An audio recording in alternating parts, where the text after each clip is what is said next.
Hi, this is Ian Corzine, your social media lawyer. Thank you so much for joining us on a special day of the Ian Corzine Lawyer Office Hours. We're going to talk about a lot of different topics today. The first one is about Parler. A lot of people are asking the question, when is Parler coming back? Where is it coming back? And so it's one of the most highly searched terms on the internet right now. And so we're going to get to the heart of it. We have an article here from CNN Business, which gets a quote from Tim Cook, the CEO of Apple, in which he discusses when, in his opinion, Parler is coming back. Thank you so much for joining us today. Hey, Claus, good to see you. Welcome. So we're going to get right to it. So this is, again, an article from by CNN Business by David Goldman, Why I Kicked Parler Off Apple's App Store. What we're going to do today is actually look at this article in depth, and then we're going to compare Apple's terms of service for app developers and see if what Tim says jibes with those terms of service. Nate, good to see you. So good to see you. Awesome. Adam's Meme Channel, good to see you too. All right, so let's get into it. It says right here, Apple, along with Amazon and Google, effectively kicked Parler off the internet in the wake of the January 6th Capitol siege. Everyone remembers that day. It's something that we're probably not going to forget. And it says here, Tim Cook says, we looked at the incitement to violence that was on there, and we don't consider that free speech and incitement to violence has an intersection. That's a question for you. Do you believe that there is an intersection, if you want to use that word, between free speech and incitement to violence? Certainly the First Amendment and the case law that passes from the First Amendment says that, protected speech does not include imminent incitement to violence. The question about that is whether Parler's content was an imminent incitement to violence, whether or not there's a causal connection between the users of Parler and people actually doing violence at the U.S. Capitol riots. It seems to me like you could make the argument that there was not a good causal connection between what was going on in Parler and what actually happened. But please chime in. Let me know if you think that's inaccurate. So then it continues on here, and we got to put this on the main cam. I messed that up. It says Parler, the alternative social network popular with conservatives, had been surging in popularity in recent months, but the platform failed to rein in hate-filled violent speech, which big tech companies said could lead to another violent attack. The ability to stop billions of people from easily accessing a social network is a weighty responsibility, one that critics of all political persuasions have argued does not belong in the hands of select few millionaires and billionaires running the world's largest companies.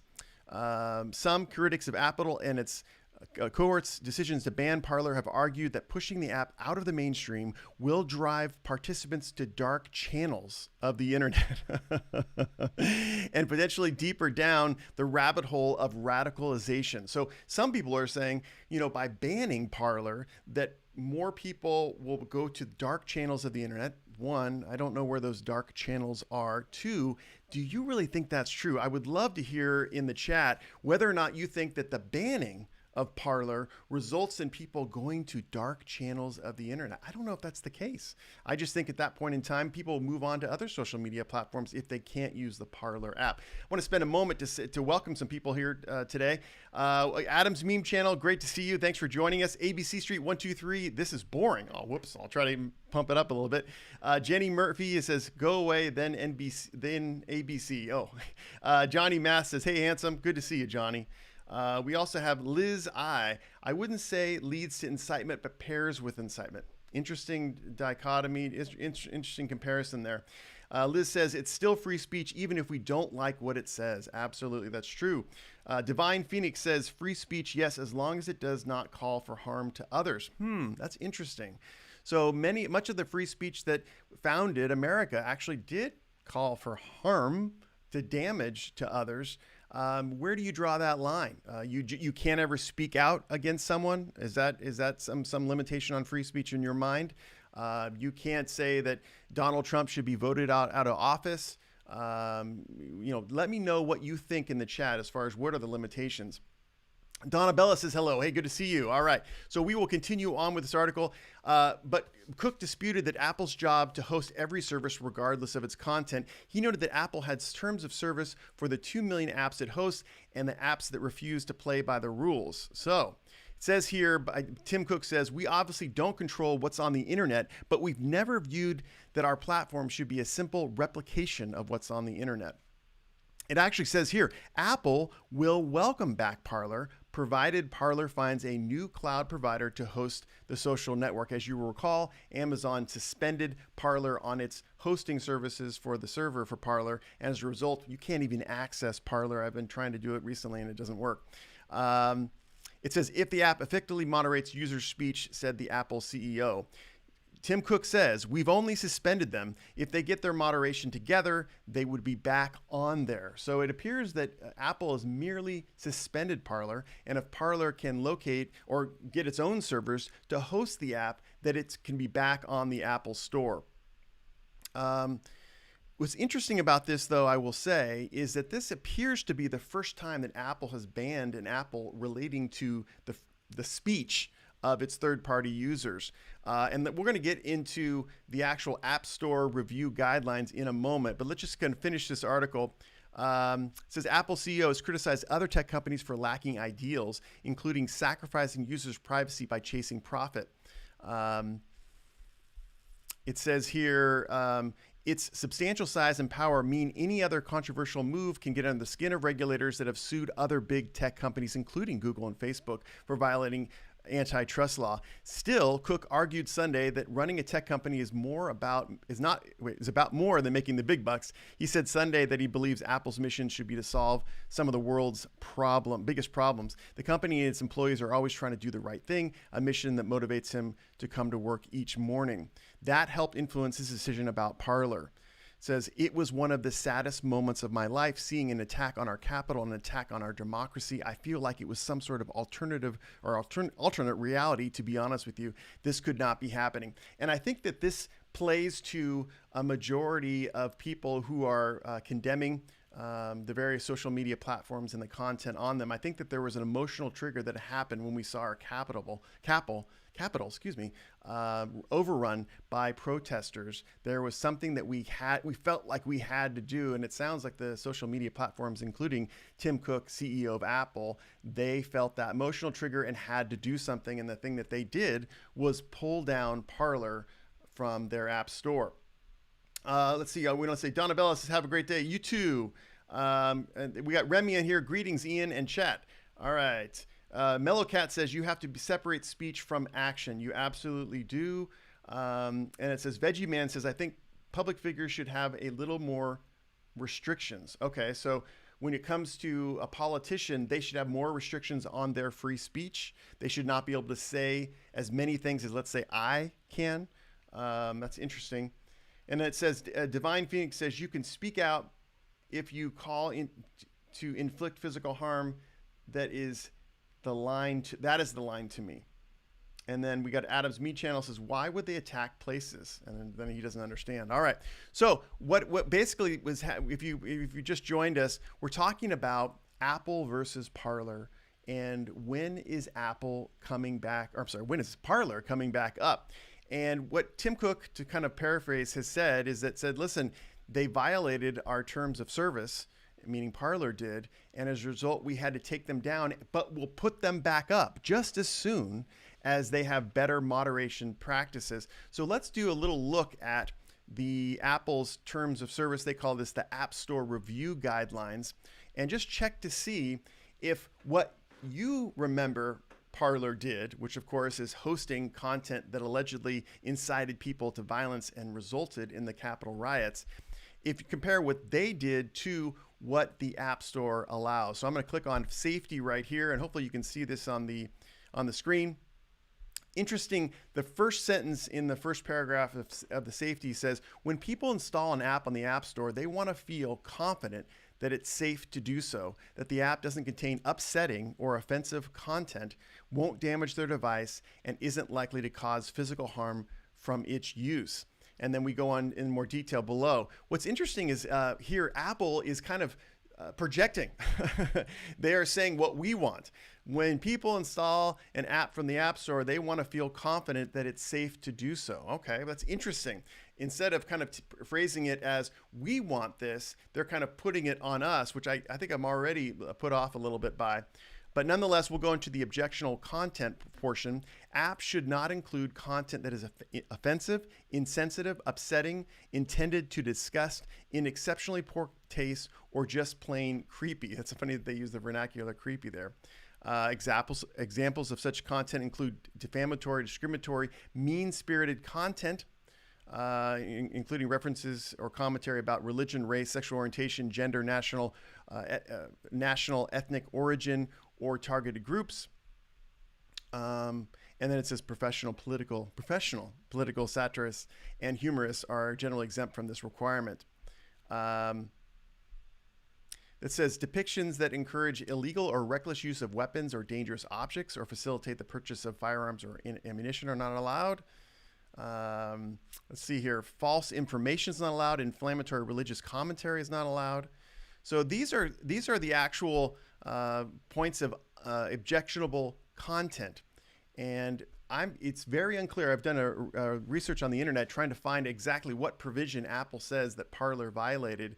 I don't know if it's 1.1 where they said it's offensive, insensitive, or upsetting content. I don't know. It doesn't say incitement of violence just right here. Am I missing something? I think it does not mention that at all. So, physical harm. If your app behaves in a way that risks physical harm, we may reject it. Okay, so that talks about actual apps that may impact someone's individual health. But yeah, that's really the extent of the guidelines relating to safety of apps. So thank you so much. This is Tech Today. Great to see you. I really appreciate it. It says here, Remy22 says, well, most positive posts on Twitter are recently concerned. Let's see, who defines offensive content? Well, who defines it is actually the company on which you are your platform is being hosted. That's one thing to remember when we're talking about free speech on social media. We often forget because we all assume that right now our best ability to get our free speech out is social media, like I'm doing right now, that somehow that First Amendment or that government's rules that allow free speech in daily life somehow apply. And frankly, technically, under the law, they don't. Under the law, you're in a private sector platform. If you're going on Instagram and you're wanting to have your speech known, it's Instagram's terms of service that govern. And frankly, when you sign, or actually I shouldn't say sign, when you accept, you check that box and you accept the terms of service for the social media platform that you're on, you're agreeing that they have the right to take away your content at any time if it is not valuable to them financially, or they deem it, in this case, objectionable. So one of the things that's probably the reason why it's such a difficult problem right now, free speech on social media, is where that line is. In my last live stream on Thursday, we got into a discussion about whether or not social media platforms and tech companies in general should be treated under a different set of rules. The FCC may be able to promulgate new rules for social media platforms because they have such a privileged position in society. And it's equatable to other privileged parts of our society, like airlines. If you think about getting on an airplane, certainly it's a private sector company that, like American Airlines, but they don't have the right to turn away customers based upon dumb, categories, where you're from or what you do in your line of work. So it's the same could be imported to social media. We could say, listen, you're able to sell ads and have all these different users' private data, but as the privilege of that, you don't have as much power to take away content. And that's when we move into our discussion of the Communications Decency Act, Section 230, and we talk about a lot of things that I try to talk about, which is removing certain phrases, one of them otherwise objectionable, from that law so that social media platforms have less control over moderating the content and allowing more and more content to surface, and then giving us as users more responsibility so that if we don't like conservative voices, we don't like liberal voices, we just turn it off. We don't subscribe to that channel. We don't follow that influencer. So a lot of us kind of believe in that and believe that maybe the cure to all of this is not to pass more laws, it's actually to pass less, to take away these different categories that govern social media today. All right. Oh, thank you so much, World War Wit. Thank you so much for the super chat. I appreciate it. It says, his comment is, let's see, is there another one? Just want to make sure this is the right one. It says that private sector platform exists merely because of a grant of a government privilege and immunity. Absolutely. That's part of it. Is one of the things we do as citizens, at least in America, is surrender some of our rights because for the sake of society. And so someone could say, listen, because of the fact that social media is so prevalent and it is the main voice, the main way we express ourselves and have our free speech, that they should be subject to different rules. And I'm saying one of the main rules is that they have less control over their content, and maybe they have some control over harassing, incitement of violence, bad things on the internet that are objectively bad. But some of the things that, different political viewpoints, there should be more leeway because people should have access to this information. Fight bad speech with good speech. That's what I'm always saying. So World War Wit, thank you so much for the super chat. I really appreciate it. If you have a little bit more to say, put it in the chat and I'll answer that. One of the things I want to talk about, we're certainly talking about today, Apple versus Parler, and when is Parler coming back up? Tim Cook has said, of course, that they will be straight back up if they can show that they have better moderation policies in line with what they've said on their App Store review guidelines relating to objectionable content, which, by the way, it's not really that clear. I mean, I'm not seeing a huge violation when I look at just the letter of the law, 1.1.1. And so, but we're talking about that, but we're also talking about other things. We're talking about free speech on social media. We're talking about, the upcoming inauguration, what's going to happen there. Do you have the right to express your concerns about a President Biden administration or the leaving President Trump administration? Can you do that on Twitter? Do you feel safe? So let me know more. I'm Ian Corzine, and I'm a social media lawyer. I'm a guy who's been doing litigation. Well, I had been doing litigation for 20 years, and then moved into the social media law space because I really wanted to help creators like you guys out there, whether or not you're a viewer or whether or not you actually create content for the internet. And these days, pretty much we all do, right? We make a post on Facebook, we do something on Instagram. So I would like to help you understand the rules that apply to those posts so you don't get in trouble, so you don't get banned from the internet, so you don't get your videos taken down, so you don't get a podcast and get sued for copyright infringement. So if you have questions relating to that in general, please keep those going. I'm on vacation right now, but at the same time, I really want to be able to provide some value to y'all. Kimberly says, people can do their own fact checking. We should not be relying on the algorithms to teach us the truth.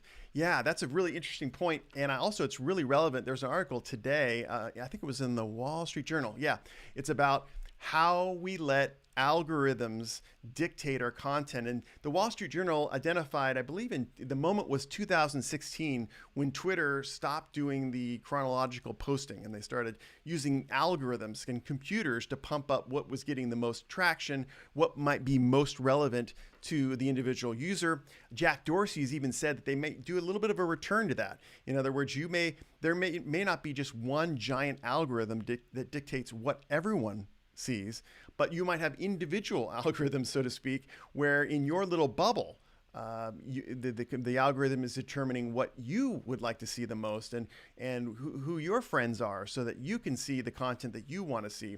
But yes, in that article, they talked about algorithms dictating our content and really just pushing us to go down different rabbit holes, which may not be beneficial. And I haven't come to a definite decision on that. On one hand, I think that chronological content is difficult because if you're just not there, you maybe miss that post from your aunt. You miss that post from your favorite YouTuber. So that's one thing. But the other part is there's so much danger in always just keeping just trending videos, trending statements up at the top. After a while, you don't know what's real anymore. And also, it actually dissuades you from using the platform because sometimes you just want to see the content from the people you care about. So that'll be interesting. World War Wit says, Ian Corzine, there needs to be an equal enforcement of contracts as it relates to platforms. This cut down party lines is simply not fair. Is there an equitable solution? Absolutely. I absolutely believe that. We're in this stage right now where we have this big tech, these companies, Amazon, Apple, and Google, to a certain extent Twitter, even though it's a much smaller platform. And we're moving away from the open platform structure to more small groups. I mean, that's the way it's going in China and some of the other Asian countries. Everything is going into groups. And I do think that there's room, since social media has virtually taken over the world, for there to be a roundtable and for there to be standardization. I don't advocate for more laws, but I do advocate for more agreements among the big tech companies. They can do this. Certainly they may need government help to bring them to a conference room in a government office, but we can do this together. And certainly big tech could get in this room, and there's enough money to be made. I think at this stage, everyone will agree big tech has made its money. Some of the most valuable companies in the world right now. And so they could get in a room together and they could discuss these concepts and come, like you said, to maybe an agreeable terms of service, and they could make their modifications, but kind of an overall terms of service. That it sounds kind of funny. I don't want to go too boring here, but that's what they did in the insurance industry in America. There are certain insurance policy forms that the carriers share, that all the insurance carriers share. They've kind of made the agreement that these are the fundamental provisions for insurance, and then they have their own amendments that go along with those insurance policies. You can see it yourself. If you ever switch between Farmers and State Farm in the next year, if you compare those insurance policies, most times the terms are substantially similar. There's just little changes. So the same could be true with the terms of service for social media platforms. We could have essentially similar terms of service. What would be great about that is that way, once you learn one, you kind of learn them all for the most part. And then that way we could be more sure about our content and not have it pulled down. So that would be that's a great suggestion, World War Wit. I appreciate that. Kimberly says, actually, I think Parler definitely has a ton of trolls. So yeah, there's insensitivity. Yeah, you know what? I just joined Parler probably a month or two ago, and I did do some exploration. Wasn't really impressed with the platform's functionality. So I really, I dabbled in it and saw it. Okay, cool. And then I'll move on. I didn't even see a lot of engagement. But again, my experience is different than your own. Some people have spent lots of time on it. And so I don't know if it's going to be a great loss, frankly. I think that there's MeWe and some of the other social media new ones, alt platforms, are doing some amazing things, and that might be more beneficial in the future. Let's see. We got Renovasio. Good to see you. You're an attorney from Ireland. For 4 years, people across the surface of the earth and maybe trolls below it were not only permitted to question the legitimacy of Trump's election, but Twitter actively promoted it via trending. Yeah, so that's true. I guess that's maybe an argument that says free speech was allowed. For a long time, there was a lot of challenges to the legitimacy of President Trump's presidency based upon the vote count and the issues regarding Hillary Clinton's emails and all sorts of different discussions. It's going to be interesting. I guess this week, President Trump is going to release FBI documents related to all that stuff going around during the 2016 election. So it'll be interesting to see if any new information comes up that we should examine. We got Tom McDaniel. Good to see you, Tom. If big tech has a problem with me, I blast them on multiple social media apps. Okay, see? Again, free speech, right? Mellowcat, separate filters based on how people want their content to be. I like that. Yeah, separate options, choose your own adventure. Maybe some people, like good example, when I first started with Facebook, it was family and friends. I mean, I didn't really even care about ads or other people's discoverable content.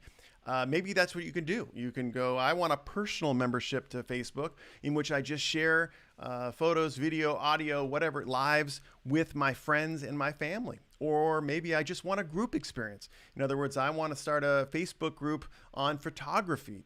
But for Facebook, I just want that group. I don't want to do with, like I said, the ads, or maybe I don't want to do friends and family. So that could very well take place. We're also seeing new expressions of different social media platforms.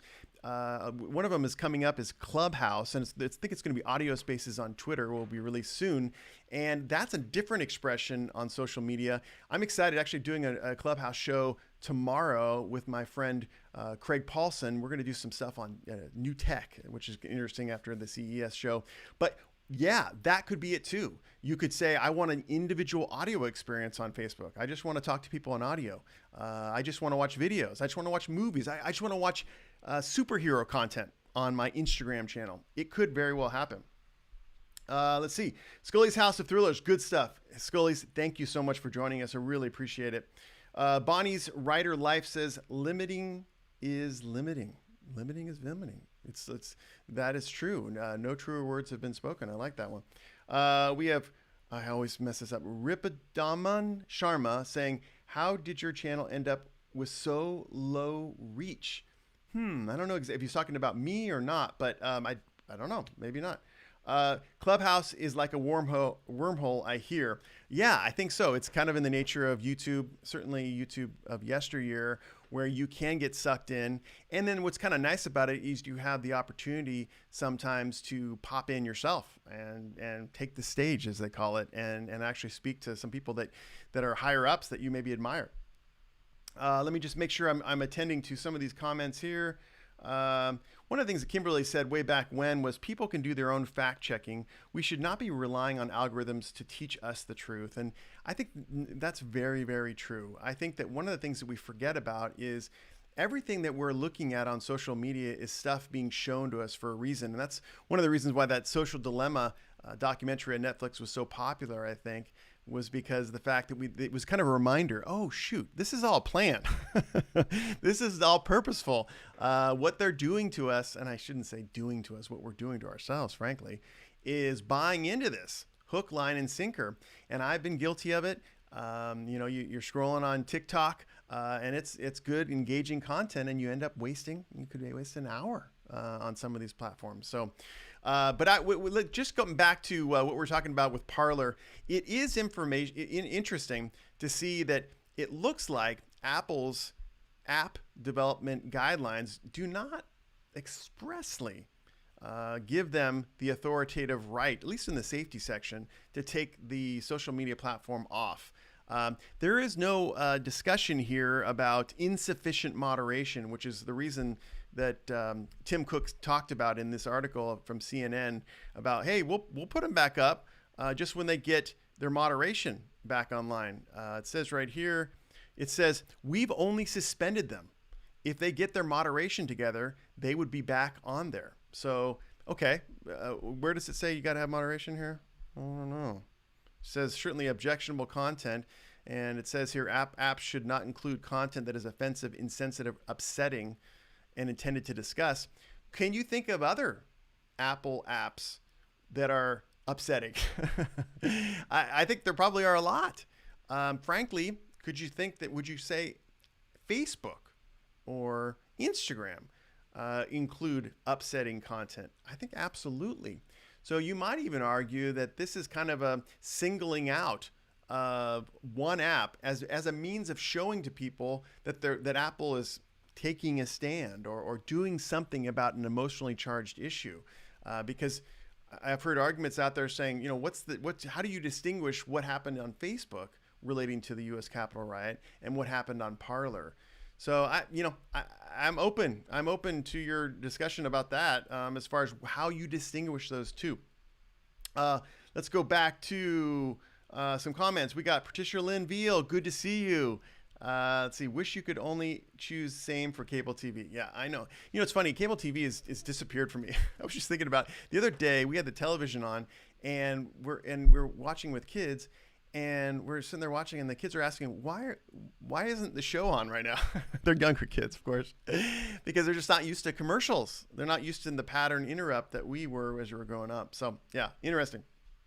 Oh, Divine Physics says, my question was, there really that huge of a push by people on that platform to rush the Capitol like they did? Was that where grassroots movement started? I cannot discuss. I don't know for sure where it started. I'm sure that there was discussion. I didn't look at all the comments on Parler, but I'm sure that that was partly an origin for encouraging people related to the Trump loss of the election. But again, I can't in my mind distinguish that from what was happening on other social media platforms, mainly Facebook. I love Renovasio says, Mind allows you to filter out certain content such as politics. Sadly, big tech has begun attacking them. Big tech is not coming at this from a good faith position. They all want others destroyed. Interesting. You know, part of me believes that and part of me doesn't. And the reason why I say that is because social media is unique. It seems it's in my opinion, it's almost less competitive. The more legal content on YouTube, let's say, the better for me. You know, I've talked to friends with Legal Eagle, and you know, we've joked before where we're saying, you know, if I do a video on a certain content, if you do the same content, that's good. It's just gonna, you know, pump up the algorithm. It's gonna increase awareness of a certain topic. So it may very well be that, you know, by social media, you know, is actually motivated to increase the use of other platforms so that it can increase the use of their platform or their hardware or tech devices. Levi Thorstone says, delete Facebook and Twitter and take your business elsewhere. Download Brave browser or Tor. Get a VPN. The less they have on these platforms, the less money they have to get new app store. Listen, I love opinions like this, and I really do. And the reason why is that Levi is coming from a good place. He's basically saying, empower yourself. Empower yourself on social media. Do what you want to do. Don't do what they tell you to do. And I absolutely love that. Yeah. What are we doing? Do we need Facebook? We don't, but we can also choose to use an all platform. Let's just say, you know what, I don't want to watch YouTube videos anymore. I just want to watch Rumble videos. Well, that should be your choice. Delete other app and watch Rumble videos. Get a VPN so they can't follow you. Keep some, you know, take your privacy back. So I love seeing those opinions because what it signals to me is that there's people out there who are really thinking about their future. They're thinking about their rights, and they're not just being spoon-fed. So I absolutely love that. Oh, Dave's here. Thanks, Dave, so much. I appreciate it. I gotta get with you real soon about some thumbnails and things. So I'm really glad you joined us here. Awesome content as usual. Contact me after your live stream. I will, and hopefully you can help me with some thumbnails. Dave is one of the best thumbnail creators I've ever met in my life. Tiffany Blogs, great to see you. Bonnie's Writer Life has a $3 super chat. Bonnie, thank you so much from the bottom of my heart. I really, really appreciate it. It means a lot to me. And if you get a question or you have a comment, you know, it could even be off topic a little bit. We can talk about social media law in general. We talk about, you know, YouTube, what the future is of YouTube, what the future of social media is going to be. We can talk about individual things like violations of terms of service and copyright and trademark and copyright strikes and things like that if you'd like to talk. All right. So, oh, Adam's Mean Channel. I don't have any money to donate. Adams, honestly, no, absolutely no problem. I do this just because I really want to be able to help people. I'm not looking to make a dime on this stuff. So I'm very appreciative when someone contributes because it goes straight into my channel, obviously. But no worries. Just join me. Oh, we got Sharma saying, is cyber law a good career? Absolutely. I just recently got a book on cyber law, and I think it's one of the future big industries out there. I have a couple of law student people that I correspond with, and I always encourage them, get into social media law, get into intellectual property law, entertainment law to a certain extent, and then this cyber law, which is kind of being, you know, formulated as cybersecurity law. And as you know, when it comes to voting, let's say, and maybe voting electronically, there is going to be a need for more and more people who understand cybersecurity and privacy. I always say that if you have a desire to be able to research and write, I think you should try to be a lawyer. And I think that we need more people out there. It's a great career, allows people to be able to think for a living. So I absolutely like it. And if you have some side interest like I do in tech, social media, it just makes absolute sense that you get into that field. There are very few social media lawyers, cyber lawyers out there. There really are. It's unbelievable. That's one of the reasons why I got into it. I was kind of like, I'll start a YouTube channel because I don't see any representation about this, and people need to know about this part of the law. So more the better. We would love for you to come in and think about it. And it's getting easier to go to law school too. Let's see here. We got Stephanie Roundtree, totally agree with Levi. Speak with your money and time. Yeah, speak with your money and time. And along those lines, there's a movement out there for people boycotting or no longer using Amazon. That is exactly right. Speak with your money and your time. If you don't believe in a social media platform and you speak out against it, well, then don't use it, right? We're getting to the stage now where the social media stratosphere is so wide that we can be able to use whatever social media platforms please us and are in line with our morals. So that's why I think it's an exciting time. You got to look at this pot. We've had kind of a difficult time in 2020, but I will say this, that there is such a positive outlook in my mind because the social media platforms are breaking apart. New social media is coming up that is more based upon community and groups. And I absolutely love to see that because that tells me that people are thinking. They're in control of what they see, and they're no longer just feeding what the powers that be gives us. Bonnie's Right of Life says, "What do you think about Twitch?" I love Twitch. I made a couple of videos, probably like 4 videos in the past month or so about Twitch. I think it's an up-and-coming platform in the sense that certainly for video games it's amazing, but there are more and more people out there who are really adopting the live stream lifestyle. And I love the way Twitch's platform works. I will say that of those streaming platforms, Twitch is a little bit more draconian. They really reserve, in their terms of service, they really reserve the right to take down any content that they want to take down. There's no 3 strikes, you're out. If you violate a copyright, if you put on popular music that you don't have rights to, they can just pull you right down. And so you could check out some of my recent videos on fair use on Twitch, copyright on Twitch. There's going to be a new movement actually now to regulate live streams much more I guess strictly. Senator Tillis has already introduced legislation to that effect. So we will see how that goes forward. It's probably going to take place for all the streaming platforms. But as they've been telling us for the past 3 or 4 years, live stream content is getting much, much more popular, much, much more valuable. And so I think Twitch is a huge opportunity there for us, especially in the tech and the gaming space. But we're seeing a lot of music stuff. I'm seeing a lot of DJs. I'm seeing a lot of live performances. It's a great entertainment source, a great way to contribute. So thank you. Let's see. It's Bronny's Loud. Boo. Let's see. Mugs. It's organic. Good morning I think it's from the Philippines. Hello, world. Thank you so much, Mugs. Good to see you. Scully's House of Thrillers. You're the Daryl Eves of lawyers. I've never gotten a better compliment. Thank you so much. I've worked with Daryl personally for a long time, and I love him. What I love about Daryl so much is that he is such a straight talker. I mean, the guy will look at you in the eye and said, that video that just got 50,000 views was not good. And here's the reason why. And it's because he's a tough love guy. So that's what I want to be. And I want to be in a little bit different route, do the social media law route, not so much about, how to operate a YouTube channel or how to have a successful Instagram channel, but actually how to abide by the rules and succeed with those rules. Look at those rules as an opportunity. So that's kind of my little niche. Let's see here. Okay, here's Scully says, so you are saying that the thought police will be coming for us during a live stream? Absolutely. Absolutely. And I don't mean to be negative. Just expect it. Right now, as I'm talking, YouTube AI is analyzing what I say.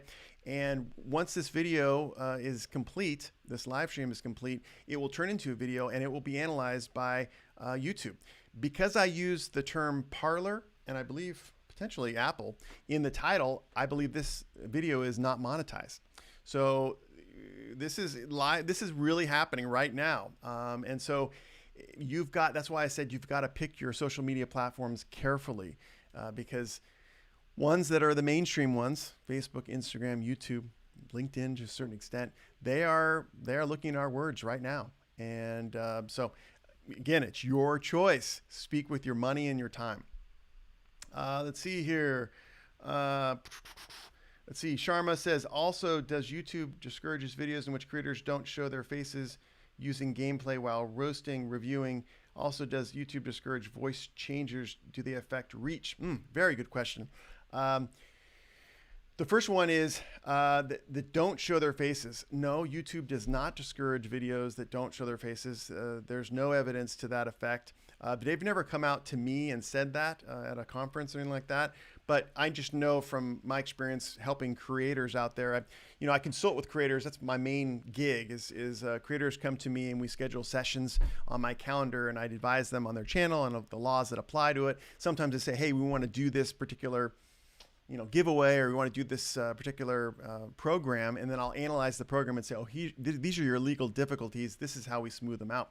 But when working with creators, that is not the case. There's plenty of successful creators that don't show their face. I highly encourage it. It is a great way to get over that mental hurdle that sometimes exists when you're like, dude, I want to do this video, but I just, I don't look good, or I don't feel good, but my voice sounds good. So I encourage you guys out there to do anything that you can.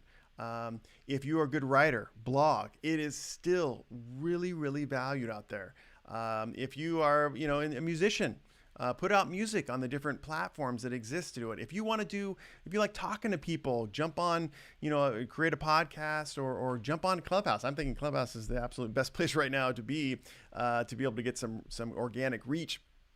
So that's the answer to that. They do not discourage it. Voice changers. No, I have not seen some sort of what would I say, effort to change things. The one thing that the algorithm does sense is when there's slowing down of copyrighted music or copyrighted words. It will pick that up, and then it will automatically flag it. So the old days where people would get around putting on that, Drake song, and they slow it down to 97%. Those are over. You guys know, Mr. Beast at one point in time got a copyright claim, I believe, for singing and humming a popular copyrighted song. So YouTube AI is way, way smart and can actually hear you singing a song to a tune. So yeah, but I've not seen that. The only time it's happened to my creators is when there's been an effort to actually fool the AI. So let's see. Woof, got some more here. Sorry, Mugs, it's organic. I show my face, but still don't get that many views. Laugh my ass off. That's the challenge, right? And I think that the only thing you can do is to continue to put out content consistently. It is very hard mentally to continue to put content out, even if you're not getting those views. I'm an example. You know what I'm saying? I've been working my butt off for a long time, and certainly sometimes I compare myself to others. I'm like, gosh, I'm not getting as many views as they are. But you know what? You have to resist that urge, and you just have to continue to speak your truth out there, and someone will appreciate it. The other thing also to remember is just try, when you're putting out content, to think about, who's it for, what's it for. What is the value you're giving? Are you just showing off? You're showing that you're in this beautiful location, or are you teaching someone something, or are you talking about your life as a means to help someone else get through a similar problem? If you always think value first, you can always feel good. If your video gets one view, but you gave some value in it, you said you taught someone how to live stream, then you can feel good about it, right? So that's what I do. We're moving back into, let's see, more comments. Adam's meme channel says, why won't it let me do live stream? Whenever I try to do a live stream, it says live stream not available. I don't know. I really don't know. Maybe there's some sort of penalty or something. We have Scully's House of Thrillers. Shoot, look at Corpse Husband making 50K a stream in super chats. No face. Yeah, exactly. Good example. Absolutely. Yeah. Remy says, my videos are no longer blocked thanks to you. Well, I'm so happy, Remy. I really am. That's so good. If you want to put in the chat why that is, we'd love to hear. That is I'm really happy about that one. Kristen S. says, Big Tech is part of the beast of Revelation 3. I think she's relating to the Bible there. Let's see, one view at a time. Okay, great. So I think that's where we're looking at. It says here, Bonnie's Writer Life says, bowing down to AI in 2021. Yeah, let's not do that. All right, let's not do that. All right, guys. Well, listen, thank you so much for joining me today. Again, my name is Ian Corzine, your social media lawyer. If you ever have a question, you want to meet with me specifically, go to iancorzine.com, go up in the upper right-hand corner and click on one-on-one consult. I'll be happy to spend some time with you to go over your channel, talk about potential rule violations, and get you set up so that you can go forward in your social media career and not get banned. That's that's the key. And also, just to let you guys know, I do have a membership program that's on the YouTube channel. If you go to the lower right hand, right next to the subscribe button, there is a join. There's different levels of membership. Basically, what it gives you is additional access. Sometimes what I do is I make a lot of different videos on how to, on copyright how to, trademark how to use popular music in your YouTube or your Instagram or other social media accounts. And I give you certain legal techniques that I learned from my consultations. So if you want access to that, you just click on join. There's different levels. At the lowest level, you can always access my videos related to the fundamentals of social media law. And then over time, if you ever wanted to move up to the partnership level, it costs a little bit more, I have to say it, but unfortunately lawyer time costs. And you can join my partnership level, and that is where we do a live stream, private, you, me, and a couple of others, and we answer all your legal questions for that month. And then, let's say February comes and we do another one and we answer all your legal questions there. So I'd be happy to have you as part of our membership program. And oh my gosh, Remy 22, $5. Thank you so much. That means absolutely so much to me. Thank you so much for that. That's great. And Adam's Mean Channel says, thanks for helping me out. Thank you.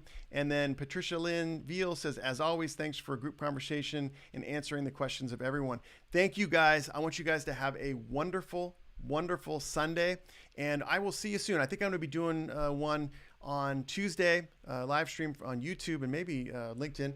And then what I'm going to be doing is doing Clubhouse. So if you guys are members of Clubhouse, look for us tomorrow. Craig and I, we're doing Next Tech. We're going to talk all these different new stuff that came up on CES, and also Apple's new lineup of the iMac, and I think the Mac Pro actually, which is coming out. There's a new one coming out. We'll talk about that. That'll be tomorrow. It depends on your time zone, but it's going to be, I believe, it's going to be 4 p.m. PST. So if you're on Clubhouse, I'd love for you to join us. And what's so good about it too is that there probably won't be that many people, so you'll have an opportunity to talk to us and we'll answer your questions. Craig is a genius at tech, so I really would be happy to have you. So anyway, guys,